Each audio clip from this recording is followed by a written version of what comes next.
All right, folks, we are going to continue our discussion where we left off last time with the adorable little planet Pluto. And if you haven't gotten a close-up picture of this planet, I'd encourage you to do so at some point. Just type in Pluto to Google and look up the images. It's got this neat little heart right on the front of its surface.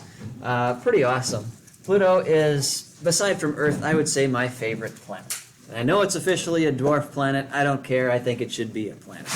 And we talk about that in astronomy. But what we expected to find on Pluto before we visited it was a cold, dead, uninteresting world, because in reality, if it's 4.5 billion years old, then that's 4.5 billion years of time in which all of its geological activity should have long since finished. All of its ice flowing should have long since finished. All of its erupting volcanoes should have long since been gone. All of this atmosphere should be gone, but it's not. Pluto is an extremely young-looking world. So if you didn't get this written down, go ahead and do that now.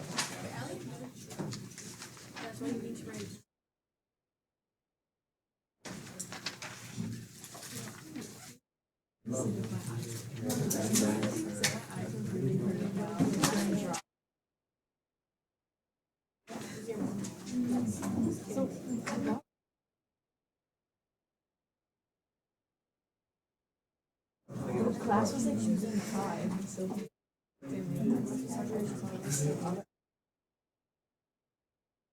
as you kind of finish writing this down, one of the analogies that we used yesterday was the analogy of a basketball game and how you can't just take a little bit of time of watching that game and extrapolate and figure out what the final score is going to be. In class, I think I said like 1 minute of game time. Well, if you think about it, I just want to be a little bit more specific here. If the universe is 14-ish billion years old, 14 billion years old, and we've been accurately observing it through the Hubble telescope and now the James Webb for the last 30 years or so, this is a tiny ratio. This is certainly much smaller than 1 minute of a full basketball game. This would be like critically analyzing the first 0.2 seconds of the third quarter. And by studying that, you think you can tell what the final score is going to be. Of course you can't, because you know you're making massive assumptions about things that are happening in the past and in the future. And the same thing is true here with the Big Bang. You can't just take a tiny, tiny sliver of history and extrapolate it to oblivion and think you're anywhere close to the truth. Stars are also very young and give the evidence of youth. So blue stars, if you take astronomy, you'll find out, you don't need to write this down. Again, I'll tell you exactly what you need to write. If you take astronomy, you'll find out that blue stars are the hottest, the most massive. They go through their fuel the quickest.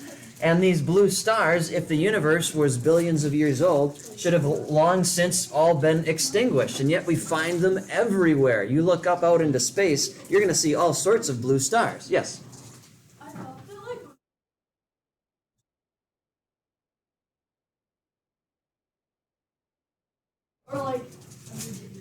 Right. And so that has to do with how long it takes the light to get to us, right? And that's something we're going to really dive into tomorrow. So thank you for that question. We're going to hold that thought. So the thing with these blue stars is if they were still around now, they would have to have been able to form on their own. And just like we talked about yesterday, if you have a massive gas and dust cloud, that's not going to by itself, without a creator or designer, coalesce into an organized star or any other shape for that matter. The second law of thermodynamics says that's not what's going to happen. And Neil deGrasse Tyson says it very clearly. The scary part is that if none of us knew in advance that stars exist, frontline research would offer plenty of convincing reasons for why they could never form, because of the second law of thermodynamics. So this is a quote by the greatest scientist of all time. I don't think it's even close, Sir Isaac Newton. He came up with physics. Basically everything in physics is stuff that he's come up with. He was also a big proponent of astronomy. He invented the reflecting telescope, which is the main telescope we use for observations from Earth and from space. and he invented calculus. So maybe you hate him for that, and that's okay. But he's a very smart individual. And he says, atheism is so senseless. When I look at the solar system, I see the Earth at the right distance from the sun to receive the proper amounts of heat and light. This did not happen by chance. And of course, this is just one thing of many millions and billions different characteristics that just happen to be aligned perfectly for our world to exist and you and me to be able to live and thrive in it. Our world is balanced on a knife edge. If we did not have that magnetic field, if we did not have just the right things present in our atmosphere, and if our atmosphere was not just the right thickness, there's no way life could exist here. We are balancing on a knife edge of a knife edge. If we didn't have the moon, we wouldn't be able to exist either. How many people knew that? A couple people, that's great. So the moon is responsible, really, through kind of a little bit of a process here, for the oxygen in our atmosphere. Over half the oxygen in our atmosphere comes from these little things called phytoplankton, and those exist in the oceans. Now, what the moon does for us is, because of the tidal forces it provides on Earth, it allows the Earth's oceans to have different currents, and those currents are constantly refreshing the Earth's oceans. If those currents weren't there, the oceans would become stagnant, and you wouldn't be able to have any ocean life, whether you're talking about fish or phytoplankton.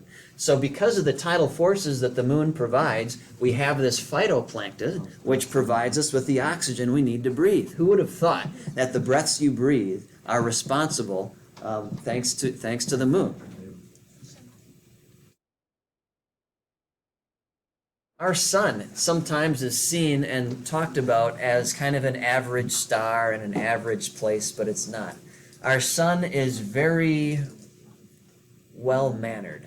It does not throw out massive solar flares.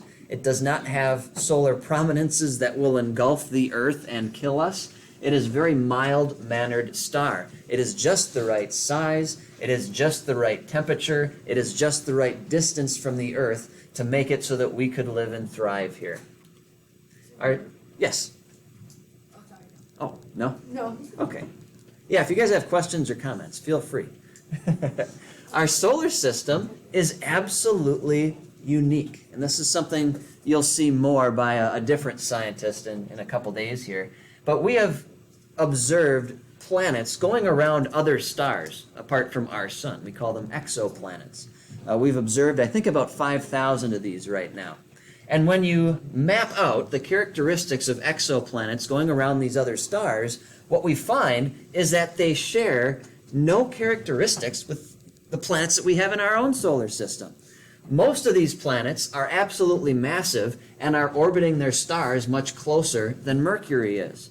If you graph on like a size versus distance from the sun graph, our solar system is absolutely unique, and you'll see that in person in a few days. Galaxies themselves. In our own Milky Way galaxy, we are located in just the right position. This is not our Milky Way. We could not see it because it would take us too long to get far enough away to get a top-down view. But we are located probably in one of the spiral arms around that location. If we were located further in, or there were more stars, we would not have the ability to see what's beyond our own galaxy. The sky would be too bright. There's no way we'd be able to see beyond it. But we are in just the right location to see everything else in outer space, other galaxies and things like that. And when we observe these other galaxies, we're observing the beauty that we would expect if it was created by an organized designer out of love for his creation and humans, this crowning achievement. Anybody ever seen a textbook with this in one of the front covers? No? If you take this information, Aubrey has seen it before. Where have you seen it, Aubrey? In physics, AP Physics, absolutely. So if you look in the front of an AP Physics textbook, you will see all sorts of constants like this. Folks, our world is not the only thing that is just the way it needs to be for life to exist. Our universe and our galaxy is also balanced on a knife edge in the same way. These numbers, if you would change any number on this chart, these are universal constants that have been measured and observed in our universe. If you change any one of these numbers, the universe could not exist as we see it right now. In physics, we deal a lot with the gravitational constant. If you increase this number by 1, you turn that 8 into a 9, now the gravitational forces between molecules and larger objects would be too strong. They'd eventually collapse in on themselves, and you'd just be left with a whole bunch of black holes everywhere. If you make this number a little bit smaller and you turn it into a 7, now there's not enough force for molecules to hold themselves together, and everything would just kind of dissipate out into the open, like a smoky mess. So it's not just that constant. Every single one of these has an effect like that if you would change it. It's absolutely crazy to think that all these numbers, all these constants, all these physical properties of our universe just so happen to be just right, and pretending that there's no intelligence, no design that had to make it that way. I mean, it boggles the mind. There's just an infinite number of other possibilities, and we just happen to have a universe that's perfect.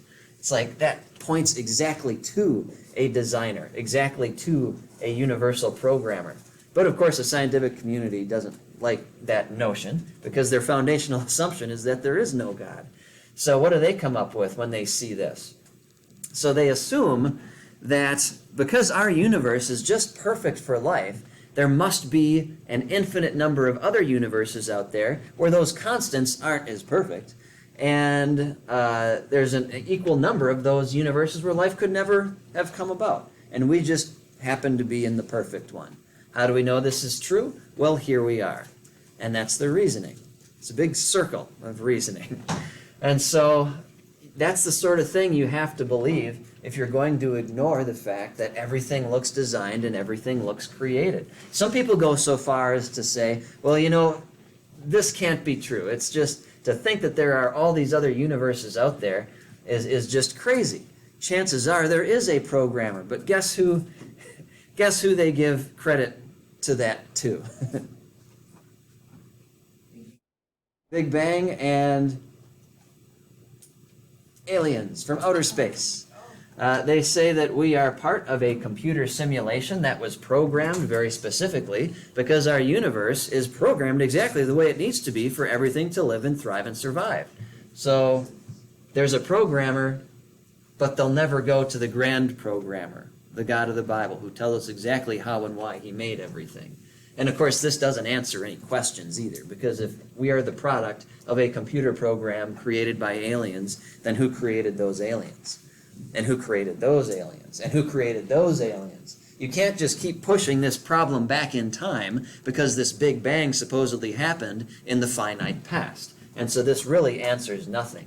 In the end, our universe looks very, very designed. And it's not just our universe. When we start looking at biology later on in the semester, we're going to find the same thing. Richard Dawkins, huge anti-Christian person, very outspoken against people who believe that the Bible's true. He says, biology is the study of complicated things that give the appearance of having been designed for a purpose. And Francis Crick, a pioneering individual in the studies of genetics and DNA, biologists must constantly keep in mind that what they see was not designed, but rather evolved. Why do they have to constantly remind themselves of this? Because it looks designed. If it looks designed, folks, chances are it is designed. That's all I'm saying here. Now, there's going to be, I'm going to skip a little bit of this here. I think I'll talk about this one, though. So a lot of times you'll see individuals, scientists, trying to model the Big Bang and what it would eventually look like on computer simulations. But what we have to make sure we realize is that this is not based on actual physical evidence. It's based on a historical philosophy that the Big Bang is true. So even if they can somehow get a computer simulation from a Big Bang explosion to create what we see now, they're using the assumption that their foundation is right, that the Big Bang is true. So this is not something that backs anything up. So you would think that with all of the technology we have today, that surely there must be unconditional evidence for the Big Bang to be historical fact. But these are quotes from secular scientists. They're not religious, but they are being honest, which is nice to see. Cosmology may look like a science, but it isn't a science. A basic tenet of science is that you can do repeatable experiments. You can't do that in cosmology. When you're trying to figure out the history of the universe, you can't go back in time to test things. So this is all about philosophy. Very little is based on repeatable experiments that you can do in the present. And the same thing is true down here. This is the state of cosmology today. Since we only have one universe, scientists can't test their theories against each other. They can't compare and make deductions based on the different outcomes of an experiment. This is what we do in the lab, real observational science. In reality, cosmology is what we call historical science, because it tries to reconstruct the past history of the universe from observations we make today. Two more quotes here for you. Two more quotes. So cosmology is not so much about empirical science, but about a philosophy, a worldview. No evidence stands on its own. It's all interpreted in light of the worldview of the researcher. He's not trying to disprove or falsify his model. It's accepted as truth, and then evidence is accumulated to establish that truth, especially in the minds of the wider lay audience. Often the evidence is chosen based on the model, then cycled back to establish it even further. This is referred to as precision cosmology. So again, what we're doing here in the scientific world with respect to the Big Bang is we're starting as it being fact and trying to flesh out what happened since then, instead of maybe thinking there might be another answer to these questions. That was a fun transition right there. Do we need to do that again? Yeah. I think so too. Going back and forward. Strangely satisfying. This is a quote from a scientist, not religious person. It says, people need to be aware that there is a range of models that could explain the observations. For instance, I can construct you a spherically symmetrical universe with Earth at its center, and you cannot disprove it based on observations. You can only exclude it on philosophical grounds. In my view, there is absolutely nothing wrong with that. What I want to bring to the open is the fact that we are using philosophical criteria in choosing our models. A lot of cosmology tries to hide that.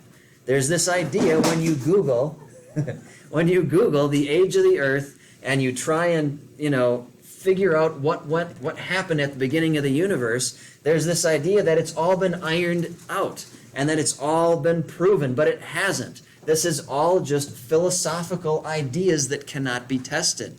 That's what the history of the universe is about, and that's why we have to be very careful about the assumptions that we make when we're dealing with it. And now I'm going to fast forward just a little bit here.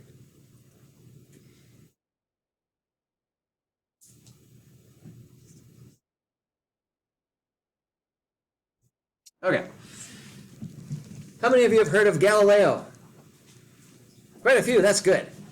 So a lot of times the story of Galileo goes, well, he was one of the first people to believe that the sun was the center of the solar system and everything revolved around it. And it was the nasty church that put him in house arrest because he was going against what they were teaching. And of course, he turned out to be right. The church turned out to be wrong. Therefore, the saying goes, we should trust in science and not religion. The truth is, as usually is the case for these stories, a lot more complicated than that. So people originally thought the sun went around the earth. Everybody kind of knows that. That's how it started. But in the 15 and 1600s, Copernicus and Galileo showed convincing evidence that the sun went around the earth.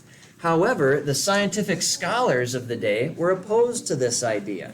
And so the reason that the church were opposed to Galileo's ideas was not because they believed it had to do with the religion. It's because they hitched their religion to the science of the day. And that's the big lesson here. We have to make sure that we in the church do not marry our theology to the science of the present, because science is always changing. The saying goes, if you marry your theology to science today, you're going to be divorced tomorrow. And that's absolutely true. Science is always changing. But we in the church need to remember that we are called on to not add things to Scripture and not subtract things from Scripture. So don't pretend that the Bible says something that it doesn't. That would be the lesson from back then. All right, going to skip around a little bit more here. I promise I will have you write something down today. This is a fun little quote. This is from Stephen Chu. He was the energy minister under the Obama administration.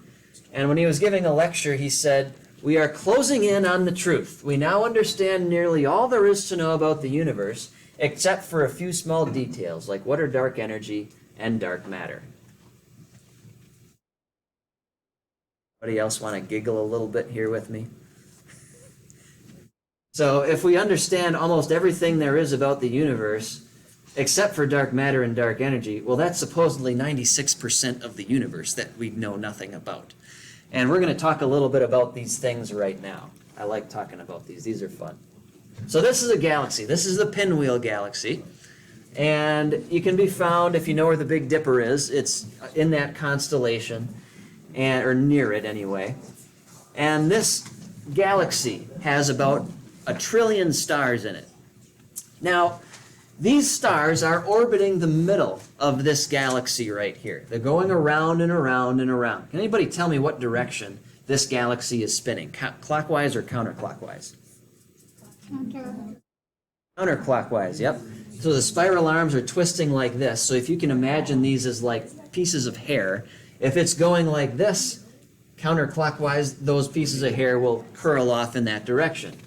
So whether you're orbiting the center of a galaxy, or you are a planet orbiting the sun, or you are the rocks and ice in the rings of Saturn that are orbiting Saturn, you have to be going a very particular speed for that orbit to remain stable. If the Earth was orbiting any slower than it is right now, eventually we would fall into the sun. We need to be moving at our exact speed to stay in orbit around the sun. If we were going any faster, eventually our orbit would grow and we would fly off into outer space. So it's a very fine line that these speeds have to be. Now, when we look at galaxies in the universe, we see these stars moving around the center. And we would expect the stars in the middle to be orbiting faster than the stars outside. And that's true. However, when we analyze these stars on the outside of these galaxies, and not just this one, but every galaxy that we've been able to accurately measure the speed of, we notice that these stars are moving way too fast. There's no way these stars could have been in stable orbit around this galaxy if this galaxy has been around for billions and billions of years. It just couldn't happen. These stars should have long since flown off into outer space, and yet here they are, right in front of our face. So the question is, how can that be? If this galaxy is billions of years old, the scientific community knows this, and they have to somehow patch up the theory of the Big Bang because that's what they're hitching their lives and livelihoods to. So how do they explain this? So they explain it with dark matter. So in order for these stars to still be part of this galaxy for that period of time, you need a lot more matter here, because matter provides gravity, and gravity will hold on to these stars then. So they call this matter, of course, who can tell me? Dark matter, absolutely. It's dark because we haven't been able to see it, we haven't been able to detect it, there is no evidence for it. But in order for galaxies to still be around for 14 billion years, it has to be there. There has to be that extra gravity, or they wouldn't look like this. Go ahead and write this down, please.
And when they're saying there's this dark matter in these galaxies providing the necessary gravity to hold on to these stars and keep these galaxies looking the same over those billions of years, we're not talking about a tiny bit of dark matter that they think is missing. For all this matter that we observe, all this real matter with the stars and the gas and the dust that we see in these galaxies, there has to be 6 times that number in dark matter to actually hold on to this material. So we're pretending that there's all this mass here that we can't see, 6 times the amount that we actually do see, and that's why these galaxies still look the way they do over those billions of years. Yes? Why would we assume that like the outside would move slower if it's like farther away and has like farther to travel? Like, would we assume it would move faster? So the reason for that is for these stars to stay in orbit, they'd have to be moving slower. Because like Mercury is the closest planet to the sun. It is moving very, very quickly to stay in orbit around the sun. But a planet like Pluto or Neptune, they're further out. Their orbital speed has to be slower. And that's just something that has to do with orbit.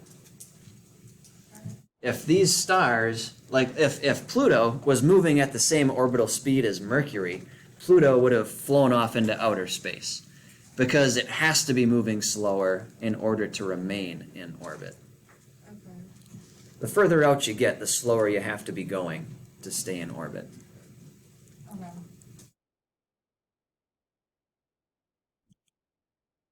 And you can write this one down too. That was another cool transition. We're going to do that again. You can do a lot with PowerPoint if you know how to use it. Being a teacher, I figured a lot of this out. Yes? So the stars on the outside, are they not moving away at all, or are they just doing it slower than they should? All we can say is that they're moving, but if the universe is only 6,000 years old, we wouldn't be able to tell if they're still in orbit or if they are actually flying off into outer space. Which is why, at least I believe, galaxies are just young and unstable. I believe that if they were around for much longer and Judgment Day doesn't come for 1,000,000 years, we would notice these stars flying off into outer space.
And I don't mean to be a downer here or burst anyone's bubble, because when you talk about things like dark matter, dark energy, they sound so mysterious. It makes you just want to learn more about them.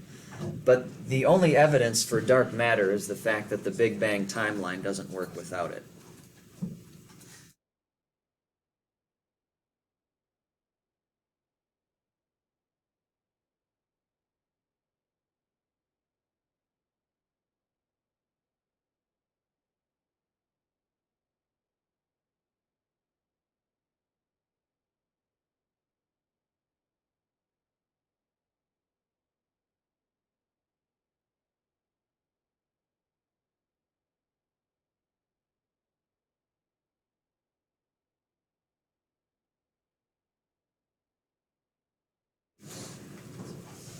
Same thing with dark energy. Go ahead and write this down. We're finishing with a lot of notes.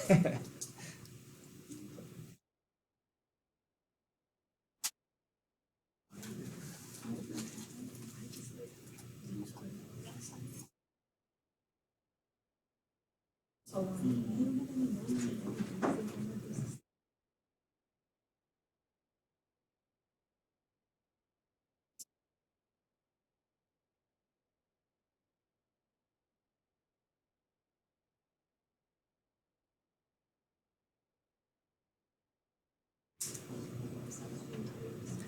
For our purposes here, you can probably stop writing after this parentheses here. So you can stop writing after that comma. Give yourselves a little bit of a break there anyway.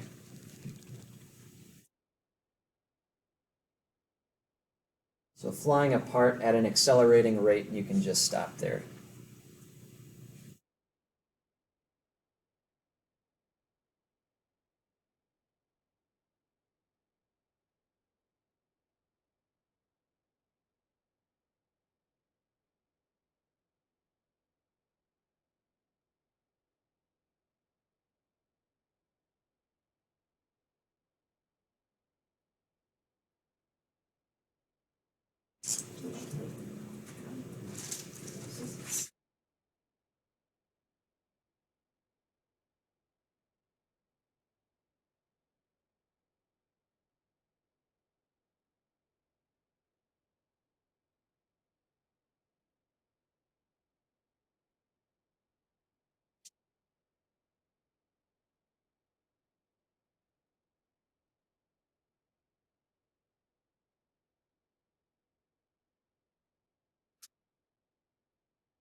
And for the second part of this one, it's pretty much the same as the other one, so you can probably abbreviate some of this.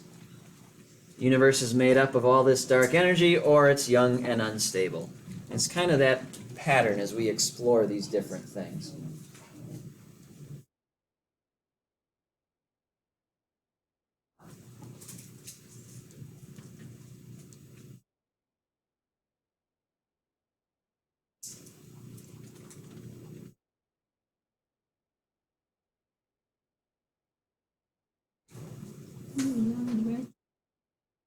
What's that? I just realized we already wrote it down. Yeah, it's pretty much the same. This one just basically says dark energy, and the other one just says dark matter.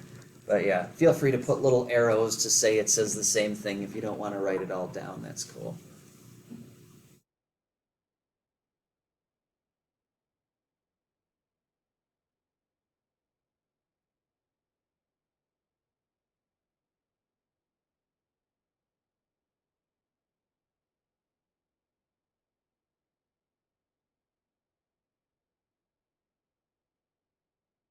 We do go to 11:04, I believe, if you're watching the clock. Yep.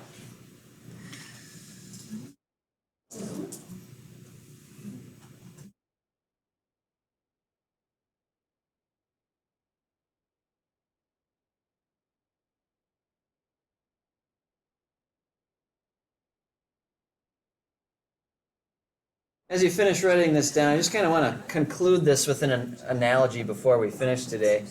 How many of you, when you were kids, really played hard? Like you'd get holes in your jeans and all that, rips in your shirts? Raise your hands. Just a few, okay. I certainly did. And whenever my pants would start to tear, my mom would patch them up before those holes got too big. And when you look at a theory like the Big Bang, where you've got 75% of it being the universe being dark energy, 21% of the universe being dark matter, folks, what this is like is it's like if you have that pair of pants and you play so hard that eventually over time it's not really denim anymore, it's just patchwork. Well, the same thing is true with the Big Bang here.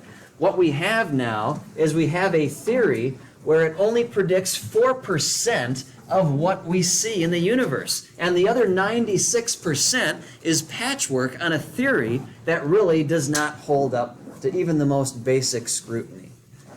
You need this dark matter, you need this dark energy. They are fudge factors to try and make sense of why the universe doesn't look the way we would expect it to look if it was billions of years old. And we're not even getting started here, folks. There's more to this story, and we're going to finish it up tomorrow. So look forward to that. Oh, actually, no, I got one more thing I want to show you. One more thing. I just added this like less than an hour ago. That's why I forgot. So I Googled on my phone dark stuff in space just to see what would pop up. And I took a screenshot of it, and I put this in the slideshow less than an hour ago at 10:10. And so it says this. Over 80%, 803, that's lame. Just hang on for 1 second. Over 80% of all matter in the universe is made up of material scientists have never seen. It's called dark matter only because we assume it exists, because without it the behavior of stuff in the universe would not make sense. What they're really saying is it wouldn't make sense within the time frame of the Big Bang. It wouldn't make sense if the universe is billions of years old. All right, see you tomorrow.